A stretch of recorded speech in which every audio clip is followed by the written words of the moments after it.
Low-Carb Ireland Podcast, hosted by Joan and produced by Patrick. Hi, hello, that's Mike. Hello there. Welcome to Low-Carb Ireland Podcast with Joan. Hello, Patrick. Hi, back. Hello, Joan. We're back to talk a bit more again. And some people in the internet have been asking you, about your background and things like that in your chats and things like that in your group. Of course, there's so many members and everything like that. And it's good to get to know each other. So this is a good way for us to talk and people can know a bit more about you and your background. Yes, it's just so nice to talk about all the details about my background before I started with LCIF. Yeah, and how things have changed, of course, since first of all, my name is Joan Merillana and I live in Limerick, Ireland, and I work in Limerick University Hospital. And back then in the Philippines, I finished Bachelor in Science and Business Administration, major in Marketing. Mm-hmm. Yes, so that's my small bit information about who I am. Mm-hmm. Yeah, and a bit more about your medical background, I suppose. Yeah, about my health issues. Well, way back in 2013, before I found out about or became part of LCIF, I was overweight for many years. Mm-hmm. Since I have been living in Ireland. So I was suffering from acne, hypertension. I also have gallstones, severe dysmenorrhea, hormonal imbalance, and mood swings were up and down. Yeah, so that was a lot to put up with, And I suppose... that's why you were, I suppose, looking into different diets and things like that, trying to anything to help with, anti-inflammatory, or I suppose at the time you didn't really know, you were just looking for relief, I suppose, until you started doing research. You didn't really know what you were looking for, just something to help you. I thought I was doing all right. Just a healthy lifestyle, I suppose, more than anything you were aiming for. Yes. Rather than specific targets, It's only now since you've learned to be more detailed about what you're dieting and things like that. Yeah. So in 2015, I found out I have ovarian cysts and fibroids.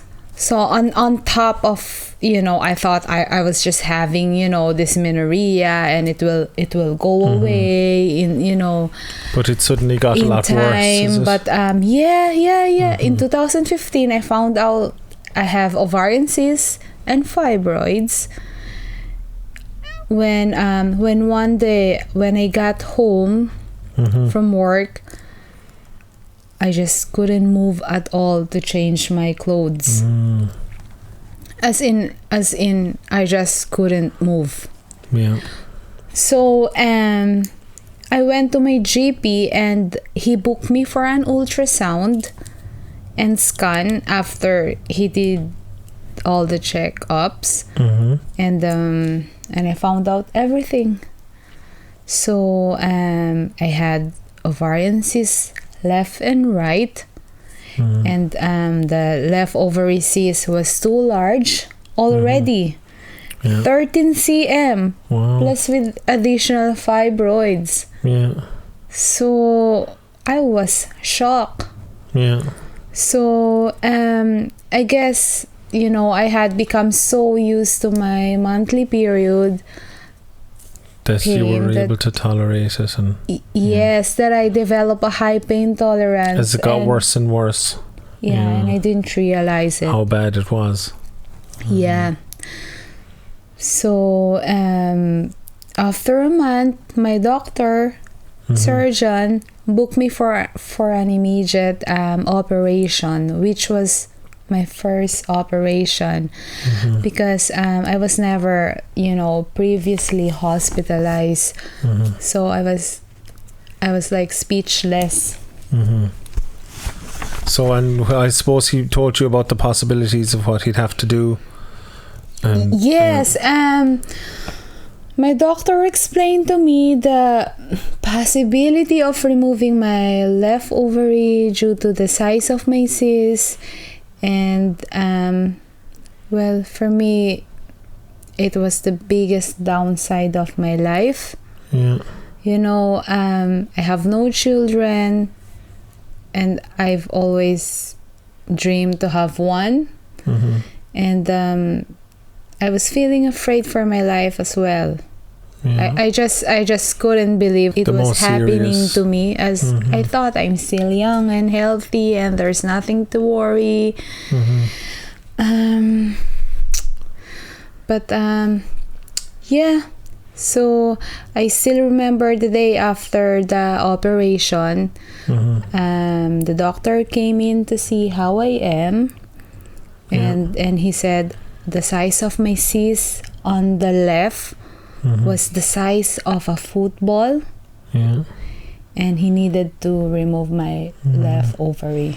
That must have been a very shocking moment for you to hear that. Yeah. Yeah, speechless. Yeah. So that day, it was an eye-opener, you know, all the realizations kick in. Here I was, and I have a catheter in me. The staff needed to check me every now and then. And I just couldn't move so much that the staff needed to assist me with washing. So and like you're used to being in the hospital, and it's so used to being. Could you imagine you're on that? the other side of the thing now, you know. If the coin is flipped for you, and like, you're the immobile person, and I felt like so far from my active lifestyle. Yeah, it's like the Twilight Zone for you or something. You're flipped. The story is flipped for you, and yes, yeah, very traumatic. True. Yeah. So it was just a few days, you know, before. I was just working, running in and out at the hospital, and then here I was, you know, admitted as a patient. I got admitted for a week as a patient. So, you know, and you had your friends from work calling into you and things like that, isn't it? Yeah, at least that was an upside, you know. They were there to support you. And in that ward, I knew few people. I worked with them before, so it was kind of awkward, but you know, but good in some ways, I suppose. That they were there to they were there. They were very helpful to me. So it was just like, I don't know. Until now, remembering it, I feel speechless. So, but it was a kind of wake-up call for you too, I suppose, health-wise, wasn't it? Yeah. Yes. So, since then, you know, I promised myself that I will do my best to take care of my health, and that I would like to have a high quality and enjoyable life. Yeah. So that's when you decided to research and look into making some changes, isn't it? Yes. Yes, that's true. So I suppose before that you had a history of trying all different diets and things like that, isn't it? I remember you over the years always telling me about you're trying this diet and that diet. And so tell me a bit about some of the diets that you've tried over the years, and different fads and different ideas that you've tried before you got to the one that's been so successful for you now. Yeah, so after that operation, back in 2016, I tried all the different diets out there. So, but my weight was up and down, and I still struggled a lot. I have, you know, always been a serial dieter. I tried them all, you know, name it. South Beach diet, detoxing, slimming shakes, tea, coffee, capsules. I mean, slimming tea and coffee, and etc. You know, capsules and the only thing they had in common is that none of them work. and they were expensive, and they were not sustainable for me. So I was still having weight problems. It was like a yo-yo. It was going up and down, and work for a short time and then straight back on again. Yes, that's very true. Yeah. So in 2018, intermittent fasting became popular, and I watched some videos on YouTube, and I decided to join their Facebook group in March same year. And I was doing okay. I was still struggling a bit, you know, but I was eating normal, you know, like I would eat rice with my dish, and you didn't know how unhealthy carbs were as of yet. You were just more focusing on. I was following the food pyramid. Well, I wasn't like eating a lot of junkies, you know, chocolates. I was trying to I was trying to moderate, you know, to moderate it. But so still on and off, it was tough until one day I noticed one of their members was into low carb intermittent fasting, and it started my curiosity. To kind of expand the intermittent fasting, to make it into something that was more sustainable, you know. I suppose while you were fasting then and you were eating carbs, during the fasting times your cravings must have been very strong. It must have been very difficult for you. You were so tempted to eat while you were fasting and things like that. Yes. Whereas the LCIF diet was has become much more sustainable, isn't it? You don't have the cravings as you're fasting. When I joined low carb intermittent fasting, I was still skeptical. But I said to myself, okay, I have tried a lot. Why not give it a chance? And you know, I know it will be tough, as I love sweet food so much, and but I started to do some research as well. You know, I watch YouTube videos, read the pin posts, and learn from the LCIF founder, coach Dave Aguila. That's his name. So after this, I started to apply it to myself, and to my surprise, the weight started to drop. Yes, can you believe that? Yeah, it was amazing. Yeah, even though the most surprising part is that you're eating delicious food, you're eating full meals, you're eating lots of meat and treats, and you know, sustainable, because like, who doesn't want to eat lechon, you know, bacon, beef, steaks and everything. It's great. And in your health then, some of the changes that happened in your health, you know, other than the weight dropping, say some of the changes that happened in your health. Exactly. Mood swings. Much less. Mood swings is less, you know, I feel more happier. And period pain, my hormonal imbalance, they become more manageable. So amazing. And the other thing, my acne has totally gone. Because can you remember when I was like thinking, oh my gosh, when it will stop? You were getting into your 20s and you thought, oh, it's supposed to go away now, and it wasn't going away. And then it did clear up very quickly. True. Once, you know, a few months into the diet, without even realizing it, suddenly you're like, oh yeah, all my acne is gone, you know. Yes, I just noticed the glow in my skin is really great. And no more hypertension. And my blood pressure is back to normal. I used to have like a high blood pressure for my age. It was high. I would have get maybe 180 blood pressure over something, but it was high.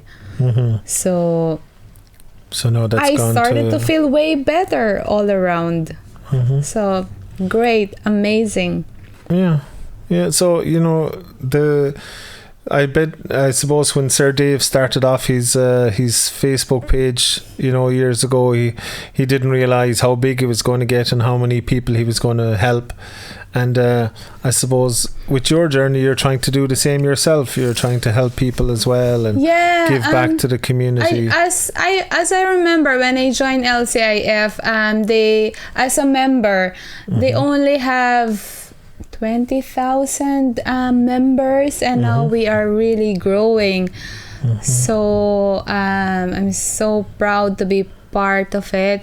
And I can thank Coach Dave Aguila and his lovely wife Ara enough. Thank you so much to them. And as a result of being grateful for all the tips and changing my lifestyle, I wanted to help others by supporting their advocacy, and I nominated myself, to become a moderator, and the rest, they say, is history. Very good. Yes. Yeah. So that's a little bit more detail now about some of your background. Yes, that's my background story. Yes, it was tough, but I learned a lot. And I'm so thankful to be part of our community. So excellent. Thank you to our founders, Coach Dave Aguila again, and Inay Ara, his wife, and to all my co-moderators, to all the members. They really inspire me a lot. Yes. So thank you for listening to Low-Carb Ireland, and hopefully we'll be back to you again with more tips, recipes, maybe any you can. And we're always open to questions and everything like that. IrelandLowCarb@gmail.com if you have any emails you want to send, and you can contact Low-Carb Ireland Joan on Facebook. And you can ask her any questions there, and she'll be posting all different tips and everything there as well, so keep an eye on that. And thank you for listening. Yeah, just follow my FB page, Low-Carb Ireland by Joan. Perfect. Thanks. And also just join our LCIF community, Low Carb Intermittent Fasting. Join us, be part of us. Thanks for listening, and see you next time. Thank you. Bye. Ingat kayo. Ingat kayo. Yes. And what's the good evening? Magandang harapon. No. Oh, magandang gabi. Yes. I always forget. Yes. Okay, Ingat. bye. See you next time. Low-Carb Ireland Podcast, hosted by Joan and produced by Patrick.